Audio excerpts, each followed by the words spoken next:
You Rule! The scoop on reporting about people with disabilities.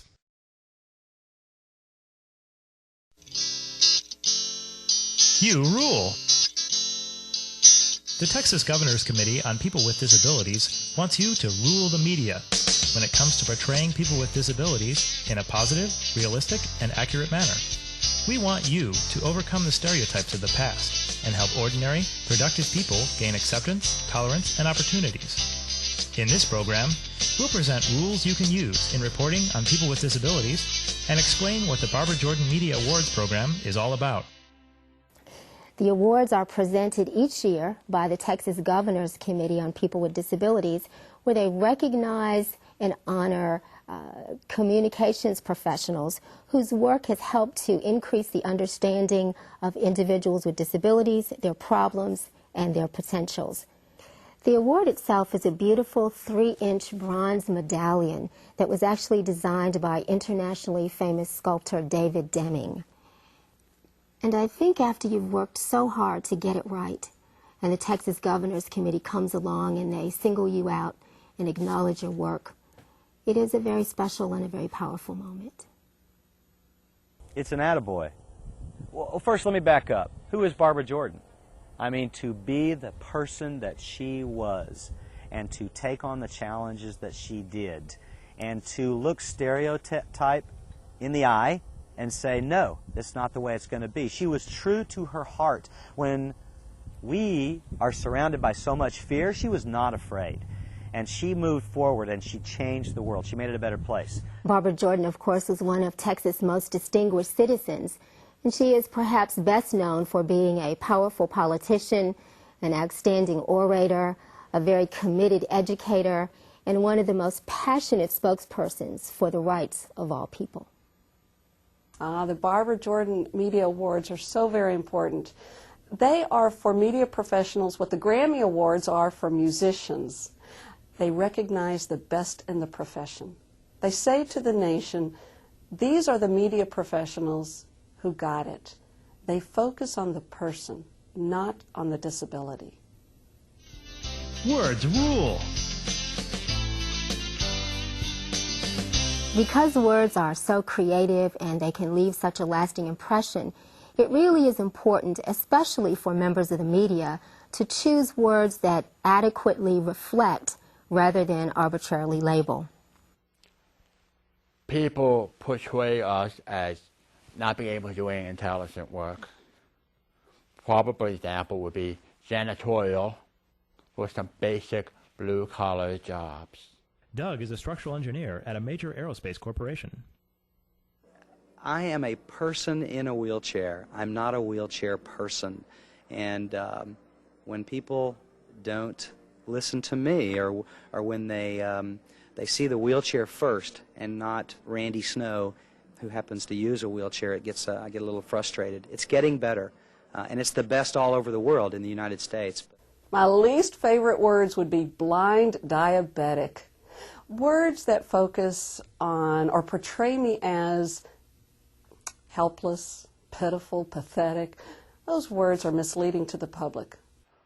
Well, deaf and dumb, or deaf mute.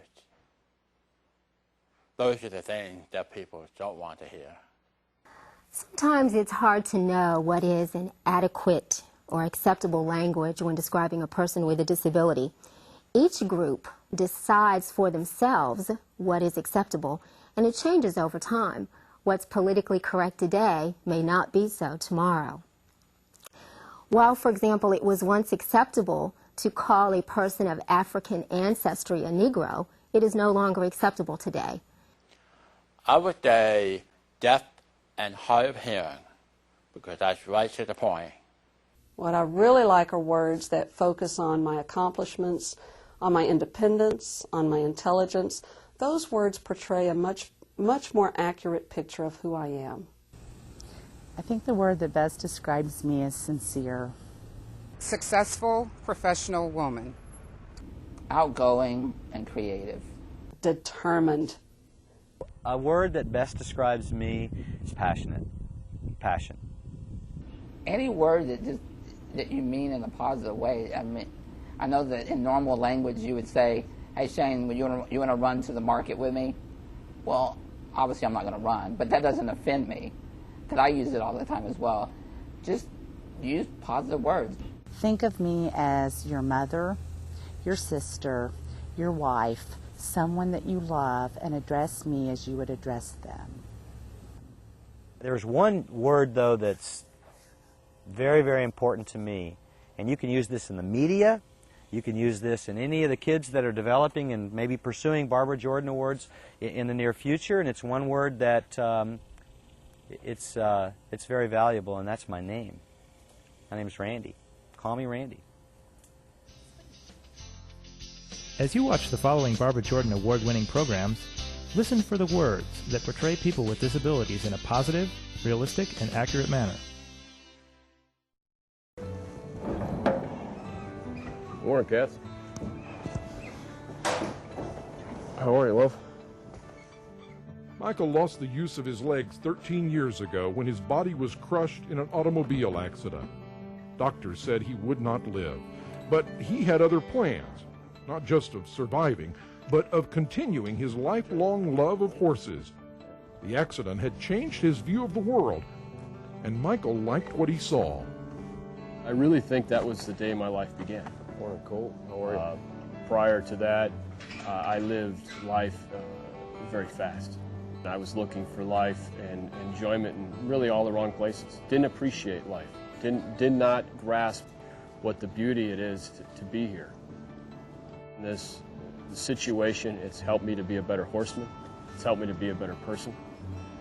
Because, you know, life is about relationships. Life is about communicating. And that's what I try to do with the horses, is make them feel comfortable and make them know that I care what they have to say, just like I do with people.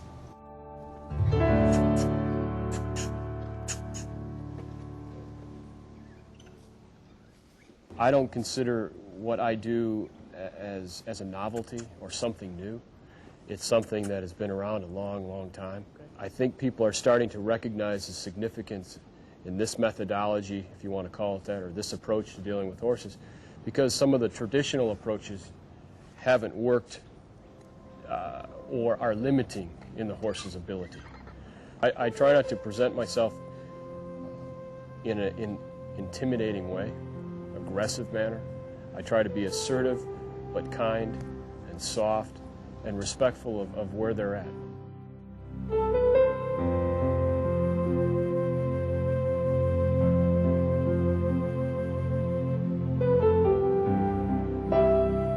It doesn't take long to see he has a unique way with horses.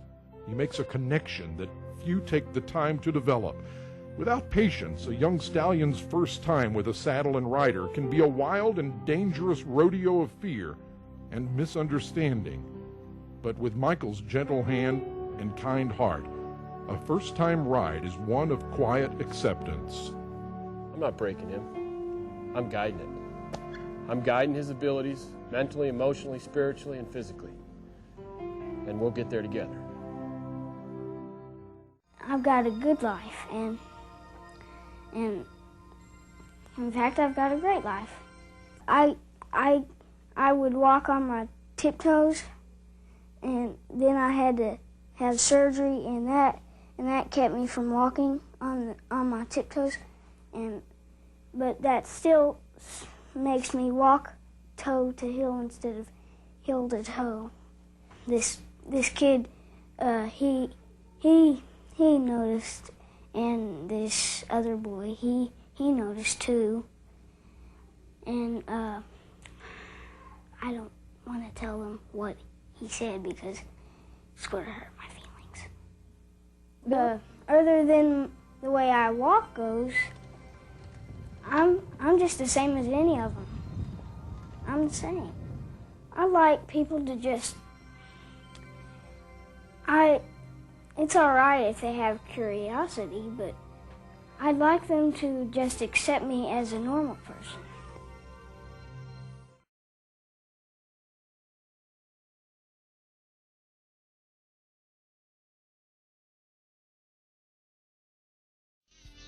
Images rule. America is a media-dominated culture, and as a result, how we perceive ourselves often grows out of the words and the images that the media use to portray us. Basically, as a journalist, you just don't want to make the person with a disability look helpless. And remember to keep the focus of the story. And if someone being stranded without access is not part of the story, don't make them look like they're stranded. It's all about remaining focused on what the content of the story is about. Interview me as just a normal person, not well, we're going to interview this person with a disability. I would like to see myself portrayed in the media as an independent, intelligent person. You know, and I'm going to have to preface this by just saying a couple of things, because I'm an athlete. I want to be on the sports pages. I don't want to be on the human interest side. And so when we're doing a tennis tournament, maybe at South Austin Tennis Center, and they got all the players out here, and the media comes out, and then it shows up on lifestyle, you know, or the human interest stuff. It's not capturing what this is really about. I'm an athlete, and so I'd like to be in the athletic pages.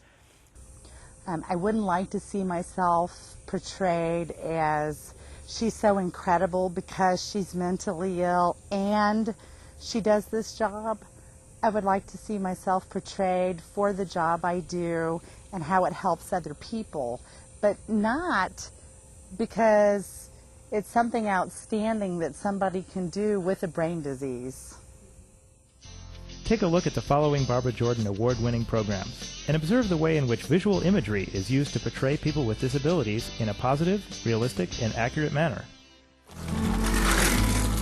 Jeffrey Smith is like many boys his age. He likes to play on his scooter, help mom in the kitchen, and play a musical instrument.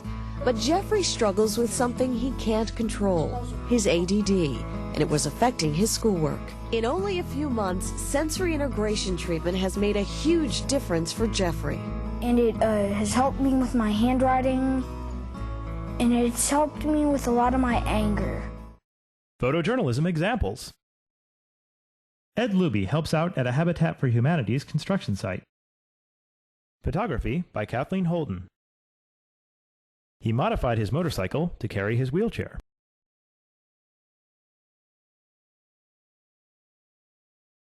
Ed shows pride in the deck he built for himself and his wife.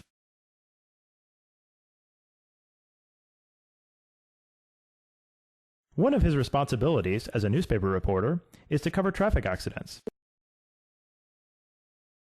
Now let's hear from Barbara Jordan. Those of you who are in communications, print, electronic, or whatever, you understand that you are the voice of those who do not have a voice. You understand that you are the window that persons look through to see others. You are drafting the outlines, crafting the outlines of the window through which the rest of the public peers. And when they look through the window, you, the communicator, is to show them a person alive, well, active, productive, with the same needs as others, demanding the same rights as others, longing for the same opportunity as others. That is what the rest of the community needs to see. Jeremy Fisher enjoys diving into his backyard swimming pool from atop his trampoline. Photography by Rebecca McEntee. He competes with other athletes in wheelchair races.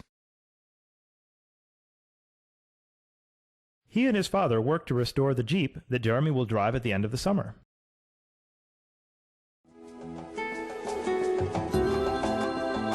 Rene Morano is an accomplished actor whose amazing performances help transport the audience to distant times and places. Photography by Carolyn Herter and Adrian Kadok. After 11 years of service, Paul Eisenhart receives Scouting's highest honor, the Eagle Scout Medal. Paul happens to have Down syndrome. Photography by Taylor Johnson. The CBI WorkNet produces a monthly half-hour television program that covers employment opportunities for students in the Lubbock Independent School District with moderate to severe disabilities. The crew of this show includes students with disabilities. On the set and behind the scenes, students review scripts and operate camera equipment in preparation for the show.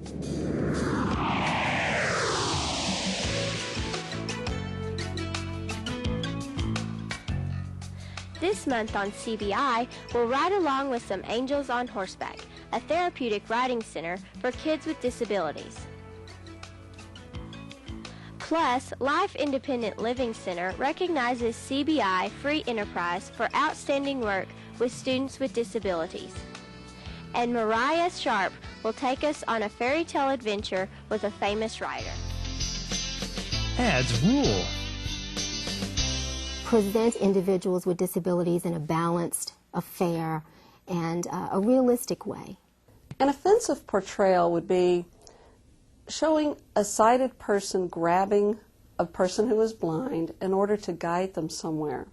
I think everybody's familiar that has seen a person with mental illness in the media with the image of somebody in a hospital gown with totally messed up hair, with a maniacal look on their face, maybe a little blood running from a cut, looking like they have just murdered somebody. To me, these are all portrayals of gloom and doom, and that's not what disability is all about. To me, it's much more important to show the positive, to show people participating, and to show people on the inside rather than on the outside looking in. As you watch the following advertisements, try to spot the scenes that portray people with disabilities in an inclusive, valuable, and productive manner. Dr. Pepper ad. Spot the couple signing among the people enjoying Dr. Pepper.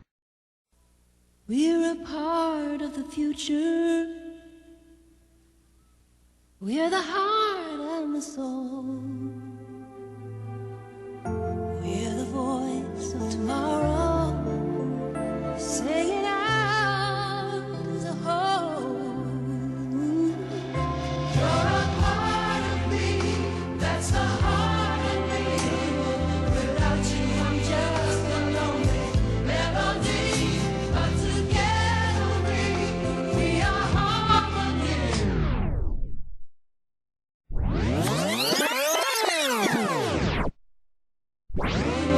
Without you, I'm just a lonely melody.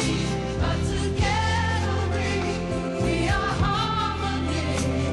You'll always be a part of me. JCPenney's ad. Spot the person in a wheelchair. And watching quality like a hawk. It's our great values that have always made us The leader of the pack.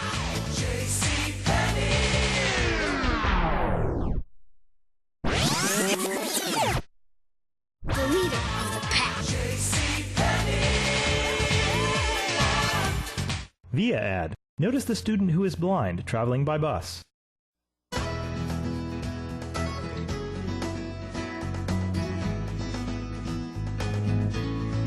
Who says you have to drive to get where you're going? Via. We're going places. Home Depot ad. I just didn't know whether they would hire an old 70-year-old one-armed man or not. We have any kind of power tool that you want. If we don't have them, we can get them. I've got some hardware in this artificial arm, and it works good for me. And with this little thing, you can build things like this. And this is just a bolt. But it helps to hold this together. It's better! By the way, this is not a weekend project. The Barber Jordan Media Awards rule. We are ecstatic tonight to present awards to those individuals whose work has been judged to be the best in embodying the spirit of Barber Jordan's dream. We want to recognize people in the media because of the power that they have and the way that they use their communication skills in a positive way to bring issues related to people with disabilities to the forefront and to portray people with disabilities in a positive way. So it's important that we have these awards to recognize excellence in the media for people with disabilities. What we want to do, you who communicate, is get through the number and get to the individual. That means you look through the smoke and mirrors, you look through the million-type number, and somehow you get through to that person who lives and breathes and works and loves and argues and laughs and cries. That's what you must get to. That's the reality. I am delighted that these persons who are recipients of these awards today understand the reality that is important, crucial, urgent, that it be communicated. Hi, I'm Melanie Lawson. I'm an anchor for KTRK Channel 13, the ABC affiliate here in Houston. And that's how most people know me. But what many may not know is that I'm also an MS patient. I was officially diagnosed with multiple sclerosis almost 5 years ago, but I've probably had it for at least twice that long. In my case, it affects my walking and my balance. What it hasn't affected, I'm happy to say, is my vision and my speech, and that's allowed me to keep working at the job I love so much. Adam Hassler, winner of the student category. Many walk the halls and campus of Westlake without any problem, but some wish they too had all access. Excerpts read by Matt Cross. In May, Miriam Gary will finish her first year at Westlake High School. She spends her time doing choir and art, as well as a normal course load. Westlake isn't anything like she imagined, as she had entered with visions of seniors taping freshmen to walls and 1,000 other stories that freshmen hear from someone with a big brother in high school. I was all nervous, Miriam said, but it's not like that. As she plans her schedule for next year, she has worked closely with the administration to make sure that her classes are close together and accessible for Miriam in her wheelchair. At the end of the freshman year, Miriam has successfully traversed the campus, despite Westlake's lack of accessibility. She smiles, though, and has a cheery attitude, even as she talks about a long distance she has to travel. With the construction of a totally accessible 9th grade center, the rest of Westlake's facilities will be hard-pressed to meet the precedent that the newer center will set. The administration, both at Westlake and in Eanes, has made arrangements to meet the high standards set within the rest of the district. A diagram accompanies the article in which the author, in a borrowed wheelchair, reports firsthand on the school's trouble spots. Almost every door in the school posed a problem for me for 2 reasons. One, there is a half-inch high metal lip on the base plate of the door frame that, although when walking is practically unnoticeable, in a wheelchair becomes a mountain. I tried going over it backwards, getting up speed, popping wheelies. None of it worked, and I had to ask for help every time. I was able to enter the library through an access gate, but inside, as I tried to navigate through the shelves, I found that some are far too close together to allow a wheelchair to pass. Although there is an elevator to the G-Wing, it is otherwise inaccessible, at least for right now. Its exit led outside to an area by the 9th grade center, where I met a ramp I couldn't climb. After coming close to injury twice, I had to settle for the elevator to leave the G-Wing. Ladies and gentlemen, Adam Hassler.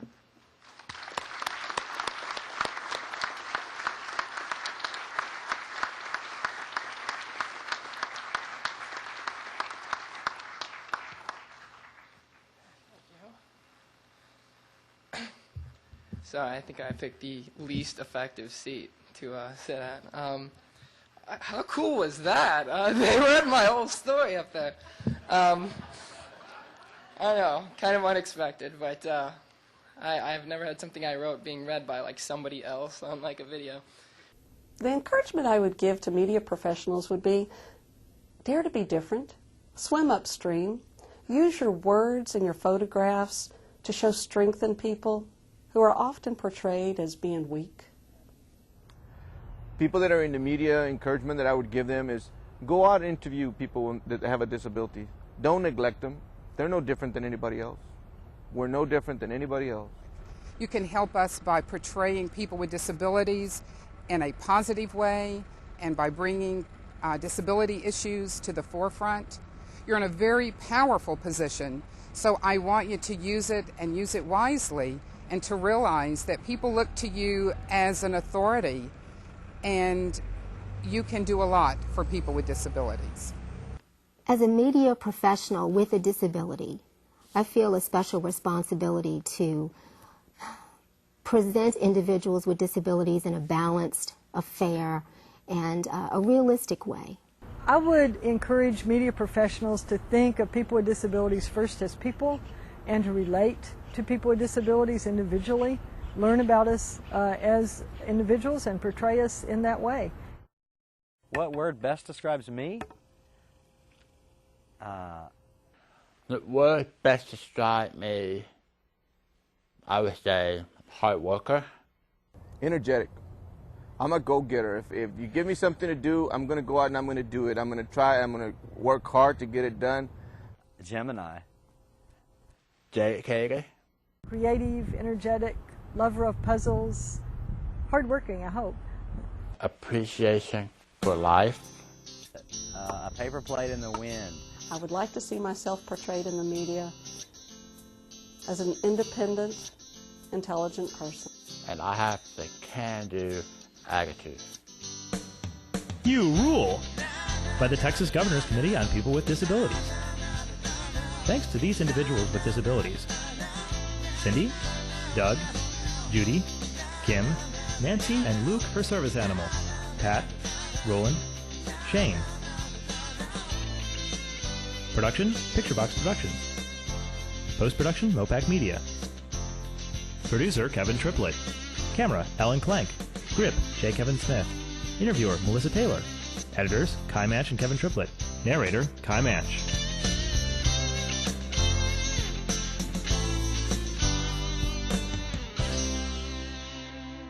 For more information, contact the Texas Governor's Committee on People with Disabilities at area code 512-463-5739. Persons who are deaf or hard of hearing can call area code 512-463-5746 for TDD service. You can visit us on the web at www.governor.state.tx.us/disabilities.